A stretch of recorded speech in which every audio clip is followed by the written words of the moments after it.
to earlier in our conversation, and that's about listening. One of the things that the feedback that we got from our experiments at Microsoft around teaching salespeople how to pitch was that perhaps the future of selling is as much about listening and learning and the curiosity that we were talking about as the transmission of what's in your mind. So think about a conversation. The information flows two ways. It's as important to be a careful listener.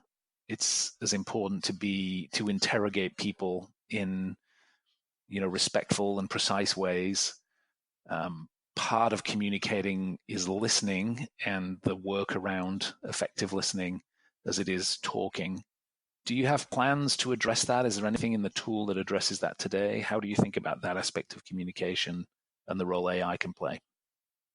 I just spoke to a speech coach yesterday, and his bread and butter is teaching disciplined listening.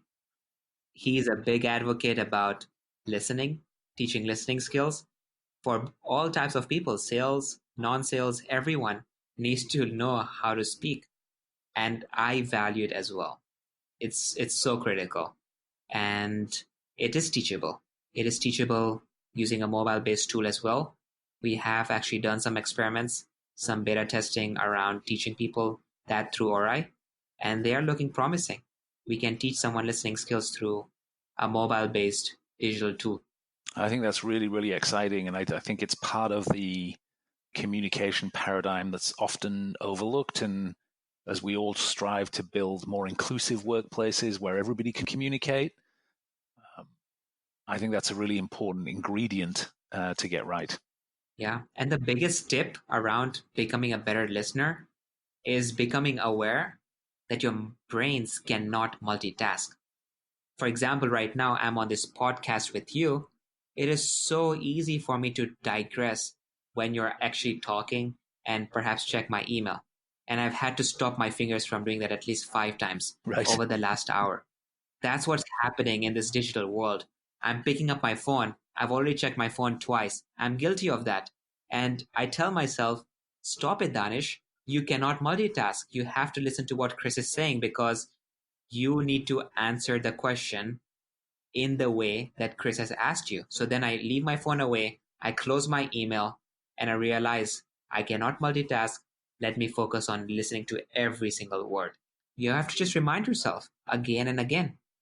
Great. I've got some friends with VR technology, which is a very, very immersive technology and very helpful in helping people focus that we should perhaps talk with, but that's a separate conversation.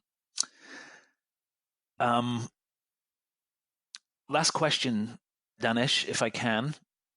What inspired you to do the work that you do? You've touched on this a little bit, but was there a person, an incident, or an observation that really set you on the path that you're on? How do you think about that? I think life is a journey where you're always getting pivoted here and there. So what had inspired me at the very beginning would be the start, the spark, which was the manager, which was the Toastmasters, which was me moving from Tanzania to the US. All of these led to actually me starting something. But now over time, by talking with people like you who might be practitioners, by talking with coaching companies like Mandel, they're always guiding me into changing, into pivoting, into refining where we are, where we want to go as well. So it's a constant journey. Lots of little flashes of inspiration as you go along your journey. Mm-hmm. Interesting. Where can people find out more, Danish, about Orai and perhaps your TED Talk? About Orai, just Google Orai, O-R-A-I. You'll get our first link. Our website is orai.com. Feel free to chat with us on our chatbot. TED Talk, yeah. I share a little bit more about my story, about my move, about my fears in the TED Talk as well. And definitely try the app. Whatever we're talking about is just tip of the iceberg. You have to experience this.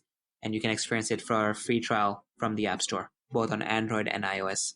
Yeah, I can attest. It's pretty shocking when you try it, and a lot of fun. I agree. I decided yesterday, Danish, that I'm be doing a public speech, a keynote speech in New Zealand later this month, and I've decided that I'm going to set up my iPhone, fire up the app, and record my speech and get the feedback. And I'll share that with you, and I'll share that with the podcast listeners. It's really, really fun. That's exciting. Don't be afraid of showing people your ums and uhs. It's totally normal.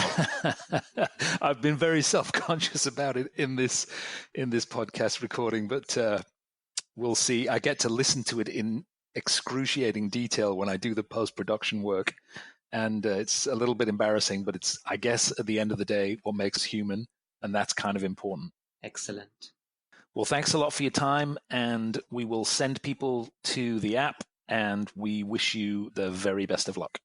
Of course, this was fun. Thank you for the curious questions. You got it, man. Thank you. I thought the future would be cooler.